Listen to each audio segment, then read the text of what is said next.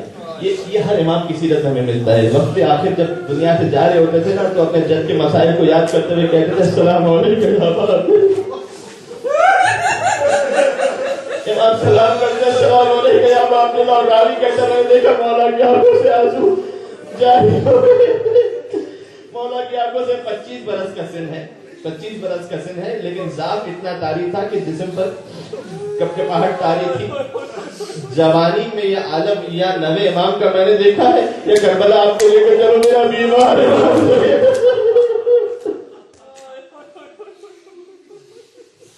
میرا بیمار امام سید سجاد ہاتھوں میں کڑیاں تھی، پیروں میں بیڑیاں تھی، گلے میں تاؤ تھا. جوانی ضرور تھی لیکن بڑھاپا ایسے دکھتا تھا کہ جب مدینہ پہنچے تو محمد حنفیہ پہچان. سوال کیا کہ اے بزرگ یہ بتا کیا میرا بھتیجا واپس آیا ہے؟ مولا نے تڑپ کر کہا اے چچا محمد حنفیہ آپ نے بھی نہ پہچانا، میں آپ کا بھتیجا سید نوے امام رخصت ہوئے اور وہ غلام جو مولا کے ساتھ تھا یہ بھی روایت کرتا ہے 10ویں امام کہاں تھے؟ مدینہ منورہ میں تھے. وہ صحابی مولا کا جو 10ویں امام کے پاس مدینہ منورہ میں تھا اس سے بھی روایت ہے. وہ یہ کہتا ہے کہ میں 10ویں امام کی خدمت میں مدینہ منورہ میں تشریف فرما تھا. امام ایک ورقے پر نگاہ کرتے جاتے تھے اور روتے جاتے تھے، گریا کرتے جاتے تھے. اچانک اپنے حجرے میں تشریف لے گئے اور صدائے گریا بلند ہوتی ہے، کہتے واہ بتا میرا بابا دنیا سے رخصت ہو گیا، میرا بابا دنیا سے چلا گیا. اپنے اس صحابی سے کہا کہ مجھے امر موجودہ جانا ہے، اپنے بابا کا غسل و کفن انتظام کرنا ہے. امام مدینہ سے تشریف لائے بغداد میں، اس لیے کہ امام کا غسل و کفن سوائے باپ کی کوئی اور نہیں کر سکتا. آتے ہیں بغداد، 10ویں امام نے غسل و کفن دیا اور اس کے بعد اہتمام سے جنازہ اٹھا اور دفن کر دیا گیا. میں کہوں گا مولا معجزے سے تشریف لے آئے، اس لیے کہ جس کا وارث زندہ ہو باپ کو دفنا دیا کرتا ہے، لیکن ایک وارث کربلا میں تھا. تھی آخر جملہ، بس میرا آخری جملہ، گفتگو تمام ہو رہی ہے، گفتگو ختم کر رہا ہوں. امام سے میں نے کیا عرض کیا تھا؟ مدینہ منورہ سے چلے تھے اور بغداد تشریف لائے تھے. ٹھیک ہے، امام مدینہ سے چلے تھے. جس امام نے بھی مدینہ کو چھوڑا ہے نا تو آخر میں جو حاضری دی ہے نا وہ اپنی ماں فاطمہ زہرا کی قبر پر حاضری دی. نوے امام بھی جب مدینہ چھوڑ رہے تھے تو اپنی ماں کی لہر پر آئے تھے، گریا کرتے ہوئے بغداد تشریف لے گئے تھے. میں کہوں گا اے مولا آپ گریا کرتے ہوئے بغداد تشریف لے گئے، لیکن جب حسین مدینہ سے چلے تھے تو زینب بھی ساتھ تھی، ام کلثوم بھی ساتھ تھی، سکینہ بھی ساتھ تھی. حسین بھی رخصت آخر کے لیے ماں کی قبر پر آئے تھے، لیکن کیسے آئے تھے؟ میری تقریر کا آخری جملہ، راوی کہتا ہے جب نانا کی قبر پر حسین گئے تو قدم جما جما کر چل رہے، جب بھائی کی قبر پر گئے تو سیدھا تھا اور آہستہ آہستہ چل رہے تھے، لیکن جب ماں کی لہر پر پہنچے تو ایسے دوڑے جیسے کوئی چھوٹا بچہ ماں کی لہر پر اپنے آپ کو ماں کی قبر پر گرا کر کہا ماں تیرے پیاسے بیٹے کا سلام لے، تیرے پردیسی بیٹے کا سلام لے. اور وہاں سے آواز آئی تھی تو فکر نہ کر، میں زبان حال سے کہہ رہا تو فکر نہ کر، اے حسین تو کربلا سے چلے گا، تیری ماں تیرے ساتھ ساتھ چلے گی. حسین کربلا کو مدینہ سے چلے گا، تیری ماں ساتھ ساتھ چلے گی. لہذا میں سمجھ میں آتا ہے جب حسین کربلا میں زلزلہ سے زمین پر تشریف لائے تو گویا ایک ماں تھی جس نے دامن پھیلایا ہوا تھا. میرے لال حسین کربلا کی زمین جل رہی ہے، تیری ماں تجھے مدینہ سے کربلا.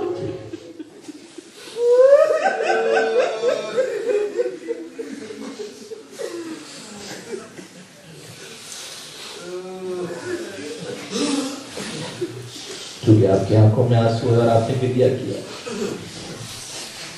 لہٰذا میں یہی توسل کرتا ہوں. بس نوے امام کی خدمت میں ساری دعائیں اپنے ذہن میں رکھیے گا، بالخصوص رزق کی دعا. تو میں عرض کیا کہ خاص حدیث میں ہے کہ امام جواد کے صدقے میں مانگی جائے.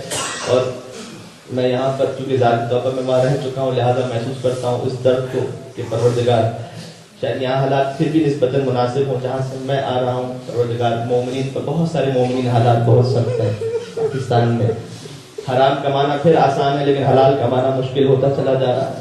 تو ہم تیری خدمت میں وسیلہ دیتے ہیں امام تقی امام جواد علیہ السلام کا. یہاں پر بھی جو میرا جوان ساتھی بالخصوص جو آئے ہیں تشریف لائے ہیں، اگر کسی کو کوئی جاب کا مسئلہ ہے، کسی کے یہاں کوئی اور ایسا مسئلہ ہے، ان سب کے لیے دعا کرتے ہیں انشاءاللہ پروردگار رزق کا وسعت نصیب فرمائے. میں توسل کرتا ہوں آپ میرے ساتھ ساتھ پڑھیں تاکہ انشاءاللہ سب کی دعا قبول ہو سکے. بسم اللہ الرحمن الرحیم.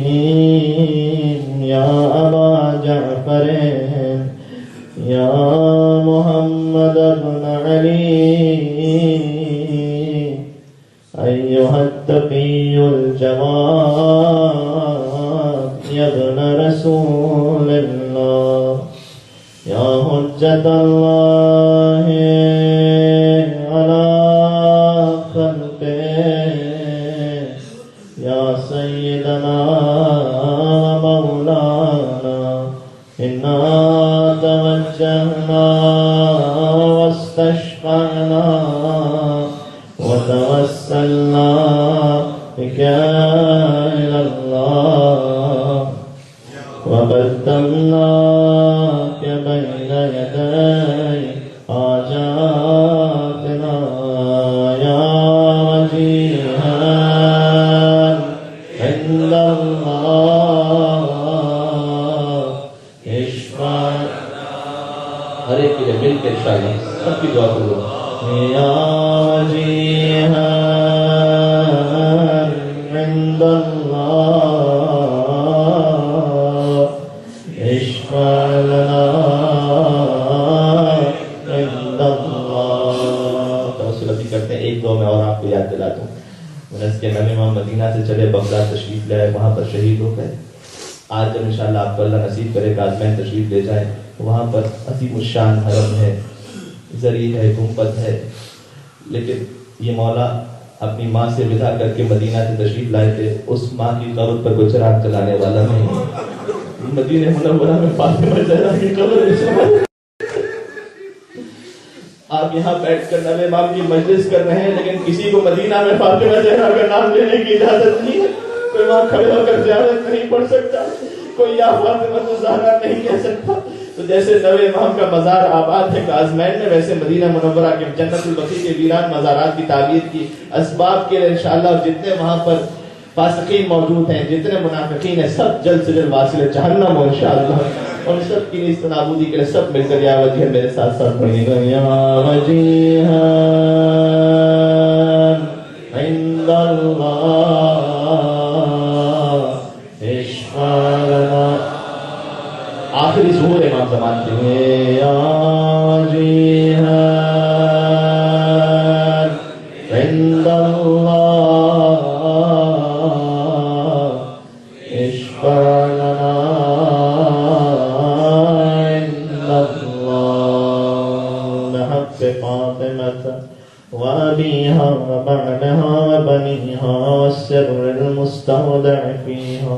اللهم ارزقنا في الدنيا زيارة الحسين وفي الآخرة شفاعة الحسين وادخلنا الجنة من باب الحسين واشف مرضانا بحق علي بن الحسين. وصلى الله على محمد وآله الطيبين الطاهرين برحمتك يا أرحم الراحمين. وصلى الله على محمد وآله الطاهرين.